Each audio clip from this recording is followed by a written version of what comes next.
Graça e paz, nosso Senhor Jesus Cristo.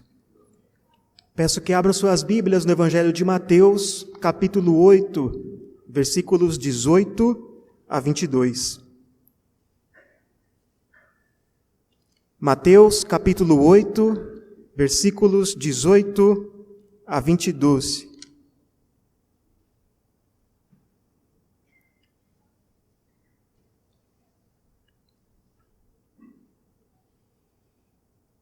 Eu vou ler, os irmãos prestem atenção. O texto diz: Vendo Jesus muita gente ao seu redor, ordenou que passassem para outra margem.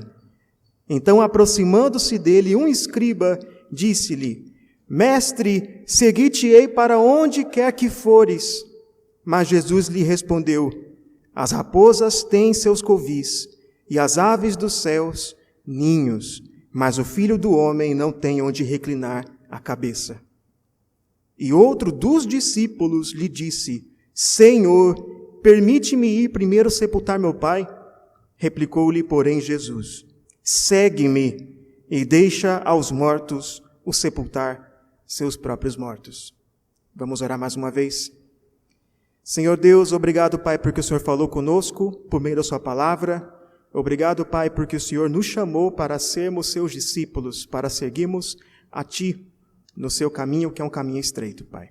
Nos ajude agora a compreender as suas ordens, nos ajude agora, Pai, para que a sua palavra seja aplicada ao nosso coração, para que nós Te sigamos com intenções verdadeiras, de forma que nós obedeçamos prontamente, Pai. Em nome de Jesus. Amém.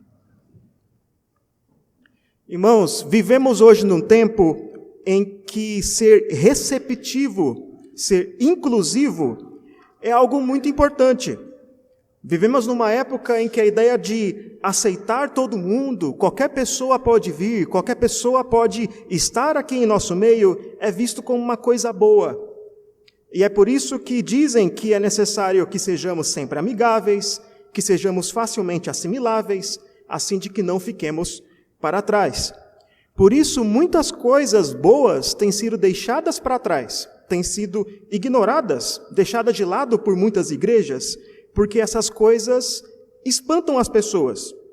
Coisas como liturgia, coisas como pregação expositiva, coisas como hinos antigos, têm sido deixados de lado por muitas igrejas, porque eles veem que essas coisas, na cabeça dessas pessoas, espantam as pessoas. Bem, de certa maneira, é verdade que a igreja precisa ser um lugar que inclui as pessoas. A igreja é o lugar onde o pecador arrependido é aceito. A igreja é o lugar onde pessoas quebradas podem ser restauradas. Tem até mesmo aquela frase bem conhecida que diz que a igreja não é museu de santo, mas é um hospital de pecadores. O problema é que quando nós olhamos para o modo como o próprio Jesus lidava com seus discípulos, nós percebemos que ele não estava muito preocupado com essa ideia de não espantar as pessoas. Pelo contrário, muitas vezes ele espantava as pessoas, parece até que de propósito. Lembra lá em João capítulo 6, quando Jesus diz algumas palavras duras, ele diz que ele é o pão da vida e quem não comer desse pão não tem parte com Deus. Ele faz um discurso muito duro lá no Evangelho de João, capítulo 6, que espanta muitos de seus seguidores. Muita gente vai embora. Fica só alguns. Aí Jesus olha para esses poucos que ficaram ali, em vez de dizer, olha, vocês ficaram, que bom, olha, fiquem, continuem por aqui, o que Jesus diz? Ele pergunta, vocês também não vão embora? Então Pedro respondeu, João capítulo 6, versículo 68, Senhor, para quem iremos? Tu tens as palavras de vida eterna. Veja, Jesus não está muito preocupado se ele vai espantar ou não as pessoas com suas palavras. Na verdade, muitas vezes, Jesus prova os seus discípulos. É quase como se ele dissesse, pede para sair. Ele peneira os seus, porque embora ele aceite todo tipo de gente, pessoas de qualquer nação, pessoas de qualquer origem, pessoas pecadoras arrependidas, ele não faz acepção de pessoas, mas ele quer discípulos verdadeiros. E nada é mais prejudicial à igreja do que ter aqui nesse nosso meio pessoas que, na verdade, não foram transformadas, do que ter falsos discípulos. Isso traz implicações negativas para a igreja, e é por isso que o bispo R.C. Riley, há muito tempo atrás, disse que nada tem feito mais mal ao cristianismo do que a prática de preencher as fileiras do exército de Cristo com cada voluntário que está disposto a fazer uma profissão e falar fluentemente sobre sua experiência. É por isso que aqui na igreja nós temos curso de catecúmenos. É por isso que aqui na igreja nós temos profissão de fé. É por isso que quando você visita aqui algumas vezes e diz para nós que quer ser membro dessa igreja, nós perguntamos para você milhares de vezes, você tem certeza? É isso mesmo que você quer? Você de fato crê nisto? Jesus, ele testa, ele prova os seus discípulos, ele apresenta aqui os termos do discipulado, porque Jesus não quer todo mundo, ele quer pessoas que realmente foram transformadas e que entenderam as implicações do discipulado. Irmãos, nós temos trabalhado no último domingo e hoje a respeito da autoridade de Jesus. Hoje pela manhã nós vimos um pouco a respeito, na semana passada, nós vimos a respeito do Sermão do Monte, que é o primeiro discurso de Jesus, no qual ele fala a respeito de sua autoridade, a autoridade do seu reino. Agora nos capítulos 8 e 9 de Mateus, nós vemos os primeiros atos do ministério de Jesus. Jesus está cumprindo o seu ministério na Galileia, então ele realiza nos capítulos 8 e 9 do Evangelho de Mateus uma série de milagres, curas e expulsões de demônios.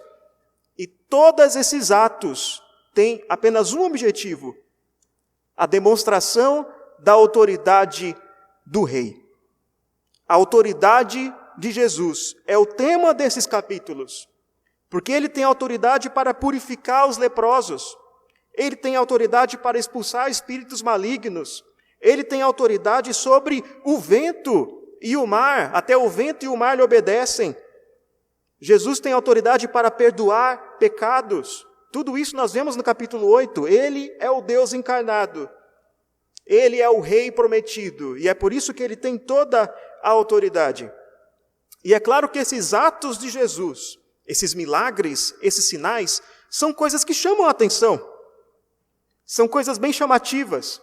E muita gente passa a seguir Jesus. Jesus, ele ganha muitos seguidores. O versículo 18 que nós lemos aqui diz que havia uma multidão de pessoas ao redor de Jesus. Muita gente queria ver de perto aqueles milagres. Mas Jesus não tinha intenção de ficar o tempo todo cercado por esse tanto de gente. Afinal, Jesus não veio para atrair multidões. Jesus, ele veio para cumprir um ministério muito específico. E esse tanto de gente mais atrapalhava do que ajudava. Porque Jesus, ele queria preparar os seus discípulos, aqueles que estavam mais perto, aqueles que eram comprometidos. Ele queria prepará-los para o momento em que ele não estivesse mais fisicamente presente. Então, o que Jesus fez? Ele deu uma ordem para seus discípulos. Versículo 18, ele diz: vamos para a outra margem. E essa era uma ordem direcionada. Não era para todo mundo, não caberia uma multidão naquele barco. Apenas alguns. E essa ordem de Jesus separa, nesse momento, aqueles que são os discípulos, que fazem parte do círculo íntimo de Jesus, daquela grande multidão. Essa ordem ela é dada no versículo 18. No versículo 23, essa ordem é cumprida, quando nós vemos que eles entram no barco e vão para o outro lado do lago da Galileia. E entre uma coisa e outra, 2 homens resolvem falar com Jesus. Um deles é escriba e o outro é discípulo. E os 2 querem seguir Jesus, os 2 querem acompanhá-lo até o outro lado do lago. Mas nenhum deles havia entendido, compreendido corretamente o que significava ser discípulo de Jesus.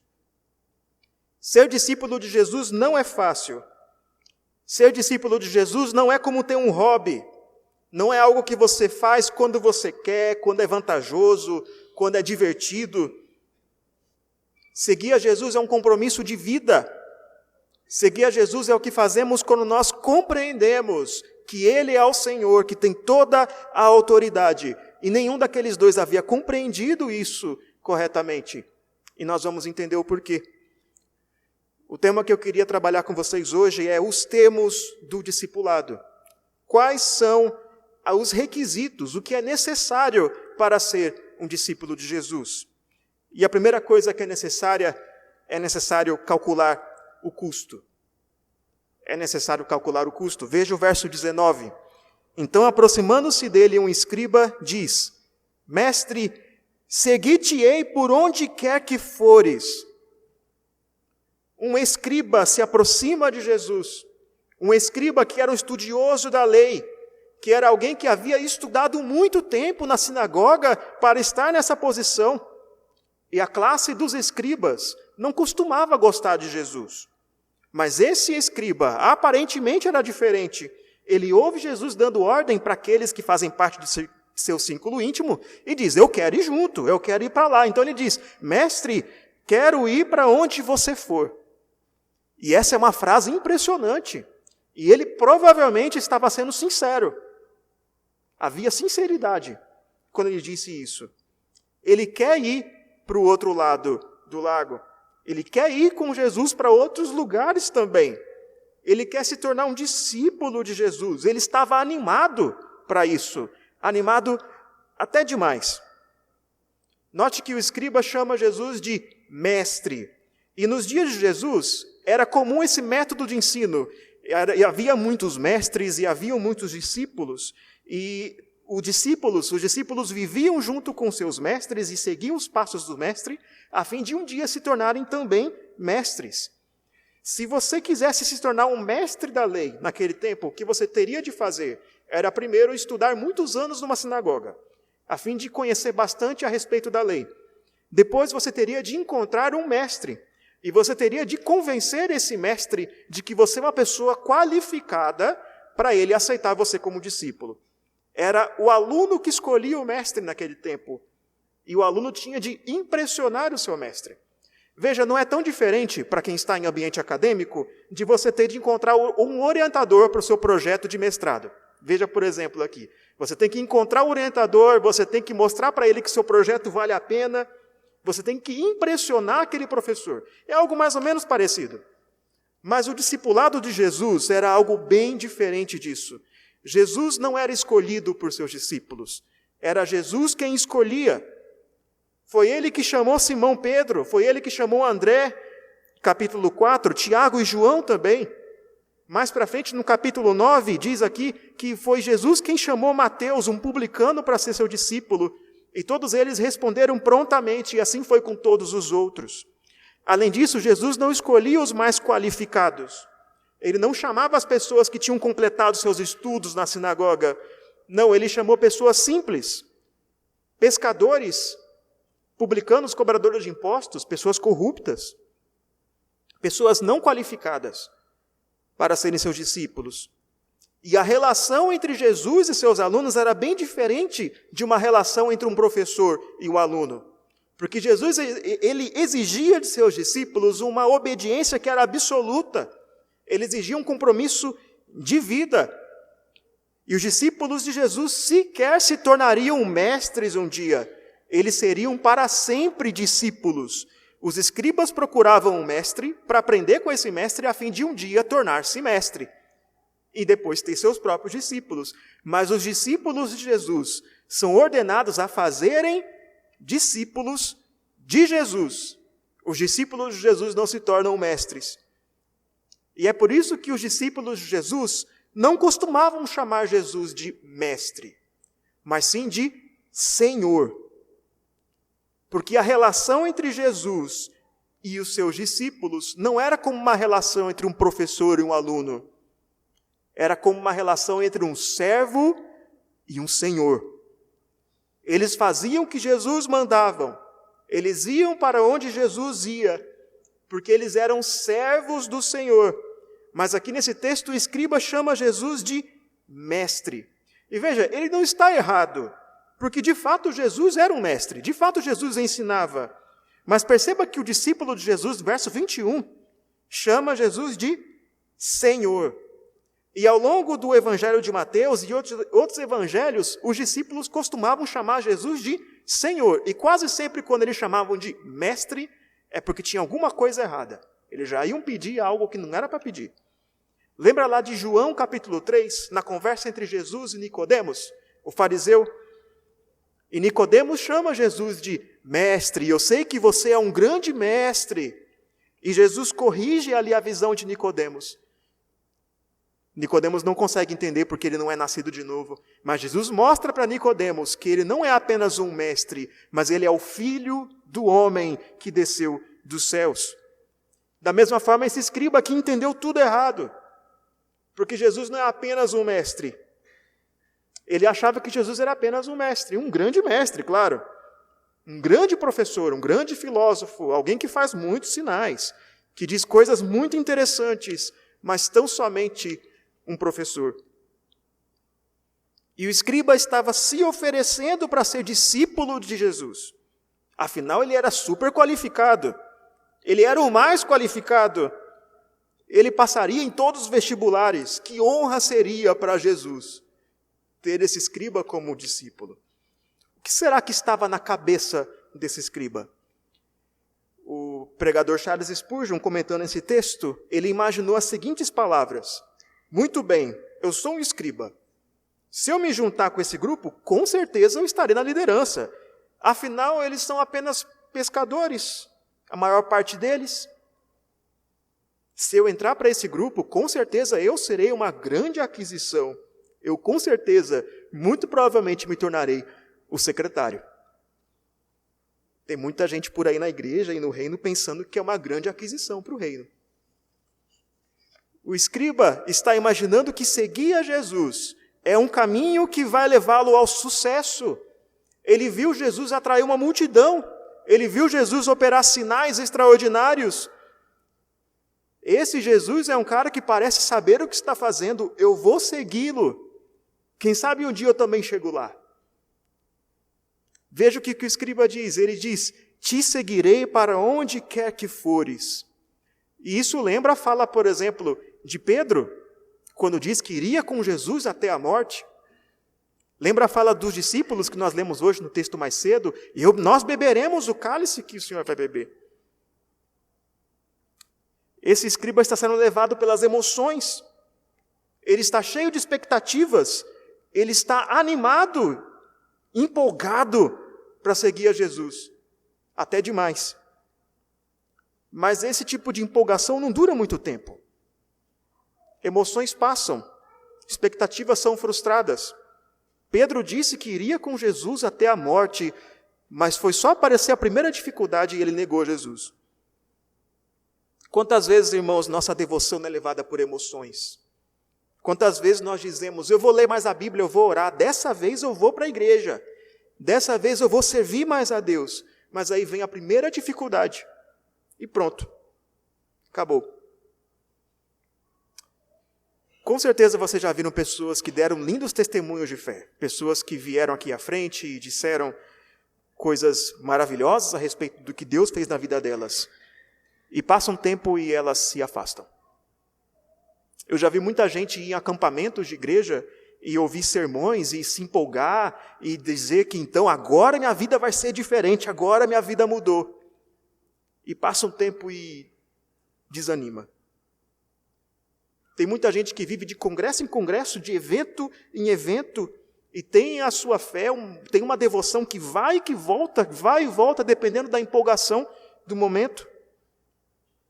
E esse escriba estava empolgado, mas Jesus vê o coração, e Jesus conhece as intenções. Então Jesus diz: as raposas têm seus covis, e as aves do céu ninhos, mas o Filho do homem não tem onde reclinar a cabeça. O escriba está empolgado pelo motivo errado. Jesus sabe que suas intenções não são puras. Então Jesus decide dar a esse escriba uma lição. Perceba que Jesus não diz: sai daqui, não quero você. Ele também não diz: vem, pode vir. Mas ele decide ensinar aquele escriba. O que é muito adequado. O escriba chamou ele de mestre, então ele vai receber uma lição. Jesus diz que os animais têm casa. Os animais têm casa, mas ele, o Filho do Homem, não. Lembra lá no capítulo 6, quando Jesus diz que as aves do céu têm comida, que os lírios do campo são bem vestidos, e que por isso nós não precisamos nos preocupar com coisas básicas, porque se Deus cuida das aves do céu e dos lírios do campo, não vai cuidar de você? Não vai cuidar da gente? Mas agora Jesus diz que os animais, incluindo as aves do céu, têm casa, mas ele não. Os animais têm onde morar, têm onde dormir, mas o Filho do Homem não.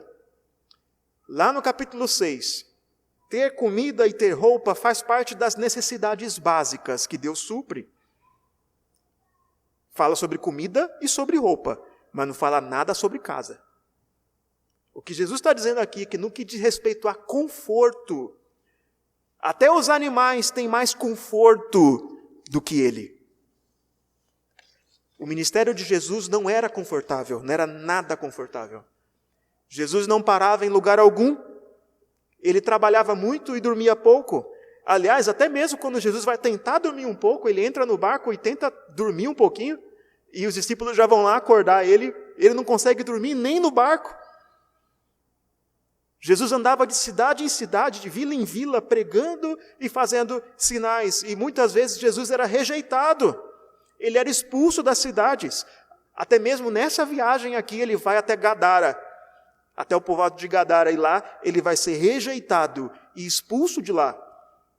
Jesus está mostrando ao escriba que seguir a ele não o levará ao conforto que ele tanto espera. Se ele acha que vai ficar confortável, ele está muito enganado. Jesus não está interessado em vender seu peixe. Ele não está aqui preocupado em atrair mais um seguidor. Olha só, mais um seguidor para mim. Jesus não está usando uma boa estratégia de marketing. Tem muita gente dizendo por aí que se você seguir a Jesus, tudo vai começar a dar certo na sua vida. Se você seguir a Jesus, sua vida vai ser próspera, você vai ter saúde, vai ter dinheiro, os problemas do seu casamento vão se resolver, a sua vida será plena e feliz, cheia de felicidade emocional. Então dizem, vem para Jesus, vem ser feliz também. O que Jesus está mostrando aqui é que pode ser exatamente o contrário. Pode ser que ao seguir Jesus, tudo começa a dar errado na sua vida. Pode ser que você perca emprego. Pode ser que venham conflitos na sua família, no seu casamento. Pode ser que você fique doente. Porque Jesus sofreu e Ele é o seu Senhor. Nós somos seus servos, o que garante que nós não vamos sofrer também? Porque o Filho do Homem não tem onde reclinar a cabeça. Jesus se refere a si mesmo como o Filho do Homem, e essa é a primeira vez que esse título para Jesus aparece no Novo Testamento. E esse título é muito importante, é um título messiânico, é um título que vem lá do Antigo Testamento e que diz duas coisas a respeito de Jesus. E nós vimos isso hoje. Primeiro, esse título fala da autoridade de Jesus, porque ele vem lá de Daniel, capítulo 7, versículo 13 e 14, onde o profeta vê alguém que é como um filho do homem, que recebe de Deus toda a autoridade. Jesus é o rei prometido. Jesus é esse filho do homem cujo reino suplantaria os impérios deste mundo. Ele tem toda a autoridade. Mas esse título, filho do homem, também nos fala de sua humanidade. E basta lembrarmos lá do Salmo 8, o qual o livro de Hebreus relaciona a Jesus. Se refere também à humilhação de Jesus. Ele é o Deus homem. Ele é o Deus que se encarnou. Ele é Deus e se humilhou e tornou-se limitado e dependente como nós. Ele não é o rei revolucionário que os judeus esperavam. Ele é o Salvador do mundo, homem de dores, que veio sofrer para salvar os seus. O escriba pensa que o caminho de Jesus é um caminho que vai levá-lo ao sucesso, à glória. Mas o caminho de Jesus é um caminho de humilhação. Porque ele abriu mão de ser glorificado como Deus e veio sofrer. Porque era necessário que ele sofresse nas mãos de fariseus, de escribas, morresse e ressuscitasse no terceiro dia para a nossa salvação. E esse rei que sofreu numa cruz, diz que se quisermos ser seus discípulos, Mateus 10, versículo 38, temos de fazer o mesmo. Temos também de tomar a nossa cruz e seguir a Ele. Irmãos, Jesus não quer que o sigamos por impulso. Ele não quer gente que só segue a Ele quando as emoções afloram, pela empolgação do momento. Ele não quer pessoas que acham que se seguir a Ele, isso vai levar a uma vida próspera e feliz. Eu espero que a vida de vocês seja próspera. Eu espero que vocês tenham saúde. Eu espero que nós não sejamos perseguidos. Mas e quando a dificuldade vier? E quando o fato de você ser cristão trouxer problemas para você? No seu trabalho, na sua família? O que você vai fazer? E veja, não é uma questão de se acontecer, é uma questão de quando. Porque Jesus disse que no mundo tereis aflições. E quando isso acontecer, teremos de permanecer fiéis, mesmo em meio à tempestade.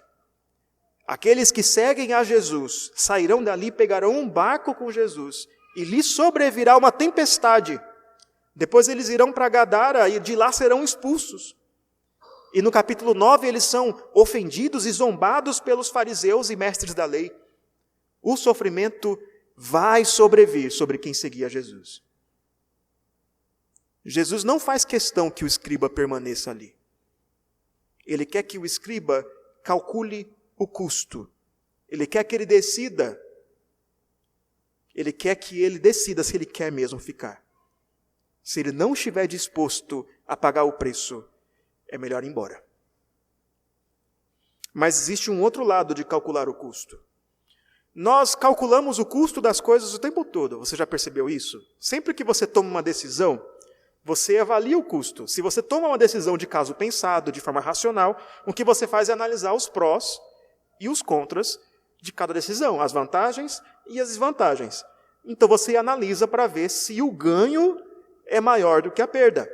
É assim que você deve tomar uma decisão. Sempre que você vai ao mercado, por exemplo, você avalia o custo.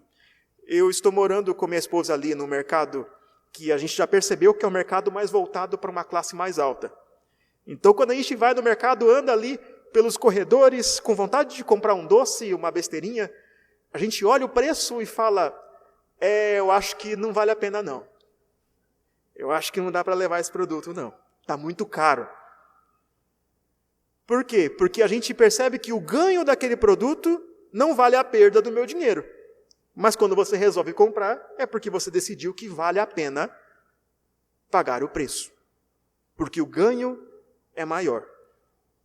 Da mesma forma, há um custo de seguir a Jesus. Há perdas. Há coisas que são comprometidas. Mas há um ganho também. Qual que é o ganho? O ganho é o próprio Cristo. É ter um relacionamento com Cristo. É estar na presença do nosso Deus. É encontrar nossa satisfação e nossa identidade nele. O ganho é ter a certeza de que nós iremos para a presença de Deus. Nós estaremos com Ele na glória. Se você estiver aqui procurando qualquer outro ganho, qualquer outra recompensa, eu já te adianto, não vai valer a pena. Você não vai ganhar mais dinheiro. Você não vai se tornar um mestre. Nem sempre vai ser divertido. Aliás, nem sempre as programações da igreja serão divertidas, e nem tem de ser. Às vezes não vai ser divertido. Nem sempre você vai ter saúde. Você não está isento de sofrer, mas você terá a Cristo. E isso deve valer a pena. Nós vimos que a primeira coisa necessária para ser um discípulo é calcular o custo. A segunda coisa necessária é prontidão. É necessário prontidão. A primeira pessoa a interpelar Jesus foi um escriba, e ele estava animado, empolgado para ir com Jesus. E Jesus o desencorajou. Calma aí, avalia o custo. Pensa primeiro. Mas agora quem fala com Jesus é alguém que já é discípulo, e ele não está muito animado. Ele está relutante. Veja o verso 21. E outro dos discípulos lhe disse: Senhor, permite-me ir primeiro sepultar meu pai. Jesus deu uma ordem a seus discípulos, e a ordem era: vamos para o outro lado. E a ordem era muito clara, era uma ordem perfeitamente compreensível, e ela deveria ser cumprida sem reservas. Mas este que já é discípulo está dizendo para Jesus mais ou menos assim: Jesus, eu até estou querendo ir contigo, mas eu tenho uma condição. E é interessante que o texto na língua original deixa isso bem claro, porque o discípulo usa o mesmo verbo que Jesus usou na sua ordem. Esse verbo passassem, no verso 18, é o mesmo verbo do verso 21 aqui, o verbo ir. São o mesmo verbo na língua original. Jesus mandou para que fossem para outra margem, mas o discípulo está pedindo permissão para ir para outro lugar. Esse discípulo até que se referiu corretamente a Jesus. Ele chamou Jesus de Senhor. Ele sabe que Jesus é mais do que um mestre. Esse discípulo pediu a permissão de Jesus. Ele faz um pedido. E ele sabe que Jesus tem toda a autoridade para dizer não ao seu pedido. Ele é até mesmo respeitoso. Ele diz: Senhor, permita-me ir. E era um pedido bastante legítimo, um pedido compreensível. Não era um pedido absurdo. Ele pede para ir sepultar o seu pai. Não é claro nesse texto, não é claro para nós hoje, se isso quer dizer que o pai dele acabou de morrer e ele teria de ir lá, então, sepultar o pai dele, ou se o pai dele estava já numa idade mais avançada e ele iria cuidar de seu pai até que seu pai viesse a falecer. Mas, de qualquer maneira, isso ia demorar, porque naquele tempo os rituais de sepultamento eram uma coisa demorada. Era uma coisa cheia de homenagens, cheia de choro. Eles, inclusive, contratavam mulheres choradeiras profissionais, as capideiras, para chorar nos enterros. E era um luto que demorava dias, até mesmo semanas. E algum tempo após o primeiro sepultamento, os judeus ainda faziam um segundo sepultamento. Porque depois que a carne do morto já estivesse decomposto, eles pegavam os restos dos ossos, colocavam numa caixa especial, e então levavam aquela caixa até a parede do templo. Então, quem fosse cuidar do sepultamento teria de esperar até que a carne se decomposse para poder levar os ossos para a parede do templo.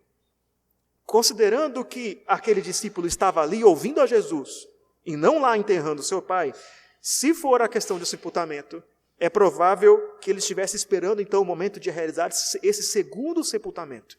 Algo que poderia levar meses, até anos. Veja, o pedido do discípulo era um pedido legítimo.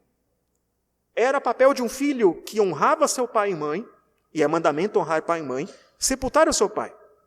E naquele tempo esse pedido ainda seria ainda mais compreensível, porque um judeu que fosse cuidar de um sepultamento, ele seria liberado de outras obrigações religiosas. Porque, afinal, se você tocasse num morto, você ficava impuro cerimonialmente. E você não poderia, então, cumprir os outros ritos. Até mesmo os sacerdotes, se tivessem de cuidar de um sepultamento, eles eram liberados de suas obrigações no templo. Porque eles entendiam que a obrigação de sepultar um familiar era algo mais importante do que a obrigação de servir no templo. Então o discípulo pensava que a resposta de Jesus ali era certa. É claro que Jesus deixaria ele sepultar seu pai. Afinal, é algo importante. É tão importante que me desobriga de outro serviço religioso, como seguir a Jesus. Aliás, era até de uma aparência de piedade. Jesus, eu quero te seguir, mas vou seguir depois, porque eu tenho uma coisa importante para fazer. O senhor entende? O senhor entende, né?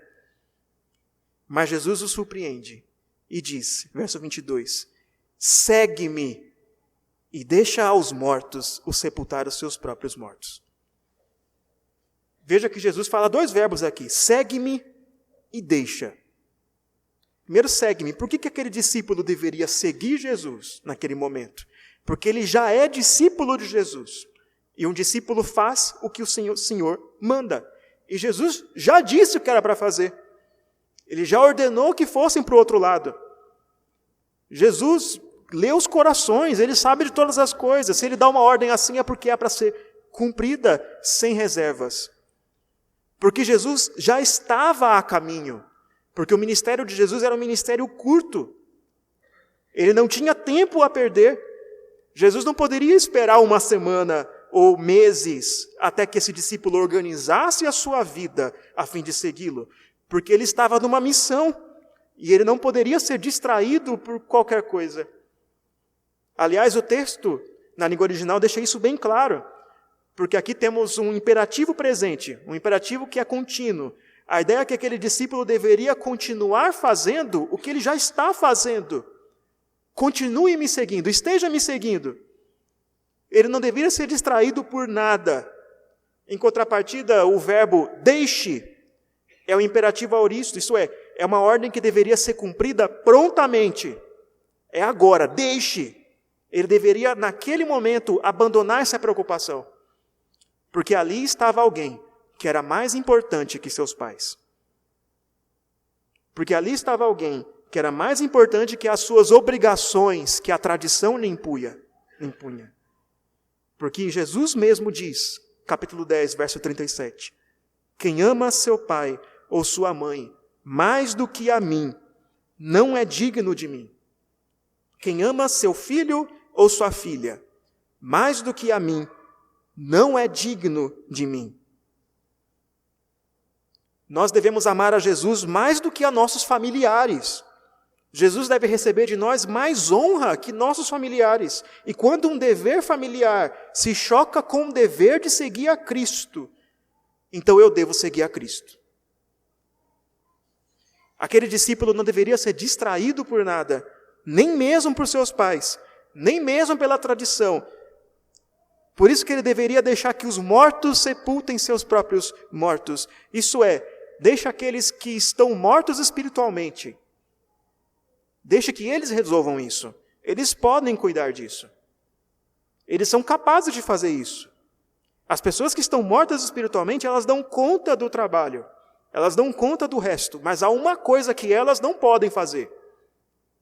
Seguir a Cristo. É claro que ele não está ensinando aqui, para nós hoje, que não devemos sepultar nossos pais. É claro que nós temos obrigações para com nossos familiares e para com a sociedade ao nosso redor. Eu venho de uma família de pessoas que não são convertidas. E eu sei que muitos aqui vivem numa situação similar. Meus pais não conhecem a Cristo, meus irmãos não conhecem a Cristo. E eu tenho obrigações para com eles.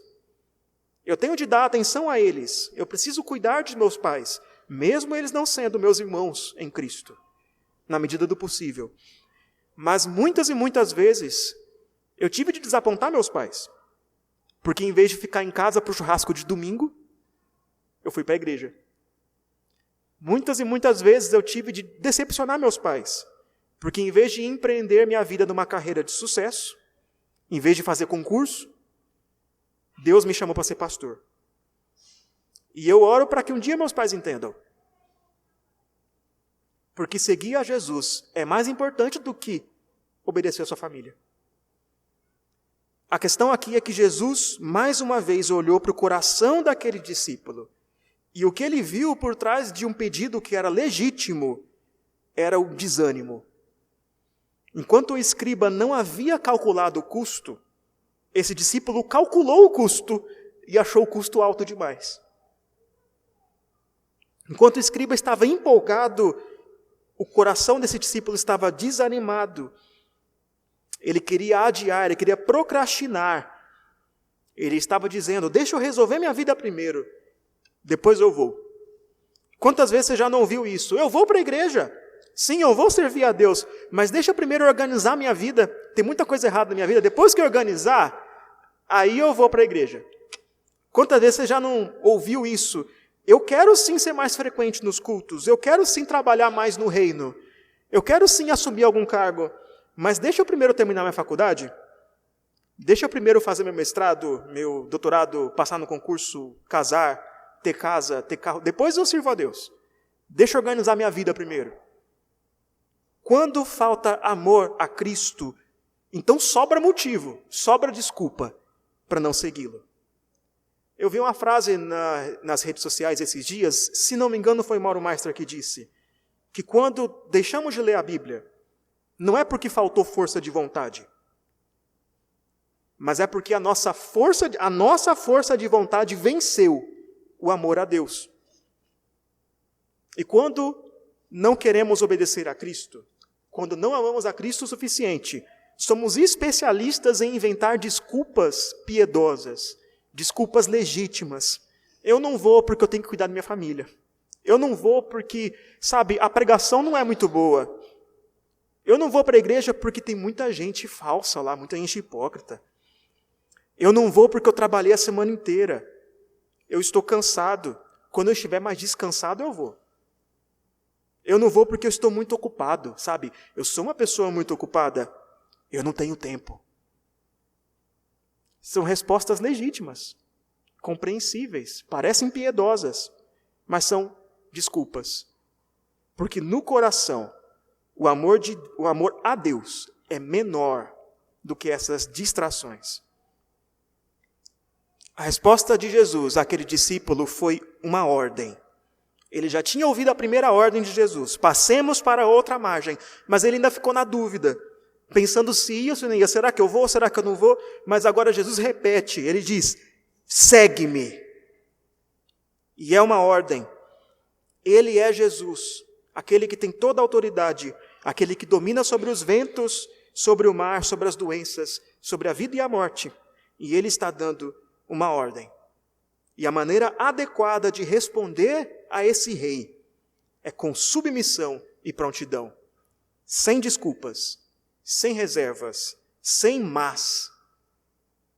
Se você já entendeu que ele é Senhor, então você sabe que sua vida não pertence mais a você mesmo. A sua vida pertence a ele. Irmãos, Jesus não quer discípulos relutantes. Ele não quer discípulos que vivem procurando uma desculpa para adiar a sua obediência. Calcule o preço e siga Jesus. Mas se você não estiver muito afim, veja que Jesus também não faz questão. Ele não está vendendo o seu produto. Ele não está fazendo marketing. Ele está aqui apresentando os termos do discipulado. Vai ter sofrimento, não vai ser confortável e tem de obedecer prontamente. É assim. Se não quiser, tudo bem. A porta está aberta. Mas se você quiser vir, então saiba que vale a pena. Se você percebeu aqui hoje que em seu coração o preço do discipulado tem sido alto demais, então peça a Jesus para ele mudar suas prioridades. Para ele mudar seu coração. Peça para que ele aumente o seu amor por ele. Arrependa-se. Não saia daqui hoje empolgado, mais uma vez, empolgado com uma empolgação que só dura 2 dias. Assim, agora eu vou seguir a Jesus, daqui a 2 dias já acabou. Não saia daqui também já desanimado, pensando que tem muita coisa que tem que fazer, isso é muito difícil, e já pensando aqui na próxima desculpa que você vai usar. Obedeça. Siga Jesus. Irmãos, para concluir, eu quero considerar com você uma coisa aqui. Perceba que Mateus não narra a resposta desses homens. Fique em aberto. Não sabemos se o escriba aceitou o preço do discipulado. Não sabemos se o discípulo obedeceu à ordem de Jesus. E veja que, normalmente, Mateus fala a resposta. Lá no capítulo 4, temos vários chamados de Jesus, e sempre você tem ali acompanhado a resposta.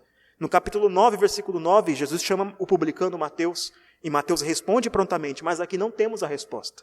A gente não sabe o que aconteceu. Por quê? Porque a resposta para nós, a mensagem para nós, é que a resposta deve ser dada por nós. Jesus tem toda a autoridade, e está dando aqui uma ordem, segue-me. E a resposta adequada a toda essa sessão, que fala a respeito da autoridade de Jesus, é a obediência, a pronta obediência, é o discipulado. Sendo assim, quem é capaz de ser discípulo de Jesus? É muito difícil. São termos difíceis. Quem é capaz de fazer isso? Olha lá no capítulo 9, versículo 9 de Mateus. Diz: partindo dali viu um homem chamado Mateus, sentado na coletoria, e disse-lhe: segue-me. Ele se levantou e o seguiu. Ainda estamos na mesma seção de Mateus. É ainda a mesma parte do Evangelho. E aqui Jesus chama um publicano para ser seu discípulo. Ele era um coletor de impostos. Ele era considerado um traidor de judeus.